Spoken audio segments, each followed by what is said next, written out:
memenuhi janji. Memenuhi janji adalah ucapan seseorang kepada orang lain yang menyatakan kesediaan dan kesanggupan untuk berbuat sesuatu. Adapun dalil tentang memenuhi janji. Yang pertama dalil Quran surat Al-Isra ayat 34. Yang berbunyi Bismillahirrahmanirrahim wa aufu bil ahdi innal ahda kana mas'ula, yang artinya tepatilah janji karena sesungguhnya janji akan dimintai pertanggungjawaban. Dan kedua, menurut hadis riwayat Bukhari, An Abi Hurairah anin Nabi sallallahu alaihi wasallam qala ayatul munafiqi salasun idza haddasa kadzaba wa idza wa'ada akhlafa wa idza tumina khana.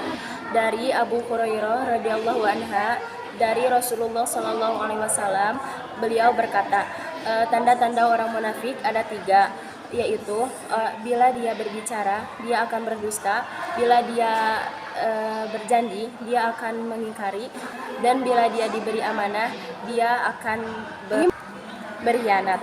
Adapun sebab-sebab seseorang wajib memenuhi janji. Yang pertama, janji adalah hutang. Yang kedua, memenuhi janji menunjukkan orang yang dapat dipercaya.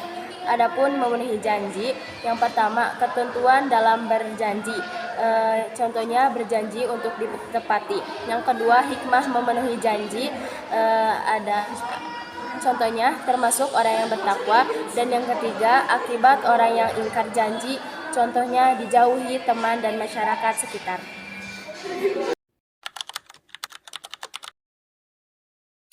Nikmat. Dalil mensyukuri nikmat terdapat dalam Quran surat Al-Baqarah ayat 152 dan Quran surat Ibrahim ayat 34. Pengertian mensyukuri nikmat yaitu sikap berterima kasih kepada segala sesuatu yang telah diberikan oleh Allah Subhanahu wa taala kepada manusia. Macam-macam nikmat. Yang pertama, nikmat iman dan Islam, nikmat diberikan kesehatan, nikmat harta benda dan kekayaan. Ada cara mensyukuri nikmat. Yang pertama, selalu berzikir, bersifat qanaah, sujud syukur.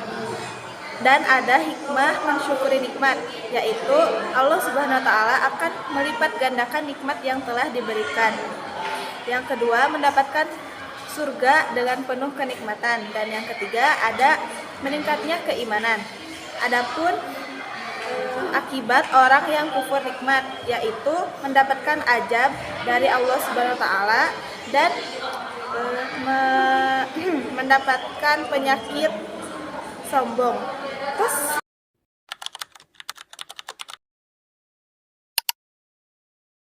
Menjaga lisan. Adapun dalil tentang menjaga lisan yaitu Quran surat Al-Ahzab ayat 70 sampai 71, yang artinya, wahai orang-orang yang beriman, bertakwalah kamu kepada Allah dan ucapkanlah perkataan yang benar, niscaya Dia Allah akan memperbaiki amal-amalmu dan mengampuni dosa-dosamu. Siapa yang menaati Allah dan Rasulnya, sungguh dia menang dengan kemenangan yang besar. Selanjutnya ada pengertian.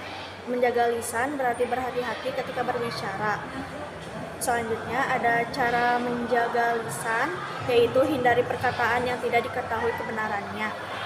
Selanjutnya ada hikmah menjaga lisan, yaitu mendapat derajat yang tinggi. Dan yang terakhir ada akibat orang tidak menjaga lisan, yaitu hatinya akan menjadi kasar.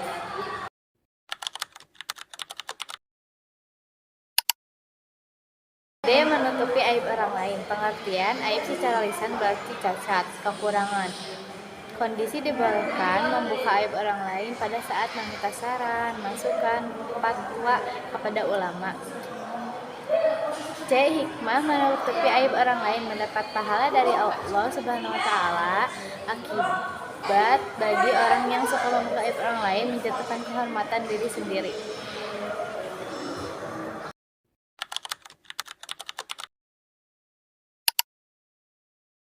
Kesimpulan, umat Islam diperintahkan Allah Subhanahu wa taala untuk senantiasa memenuhi janji, mensyukuri nikmat, menjaga lisan, dan menjaga aib sendiri ataupun orang lain. Keempat cabang iman ini sangat berkaitan dengan bagaimana kita sebagai muslim yang baik untuk menjaga lisan kita dengan sebaik-baiknya.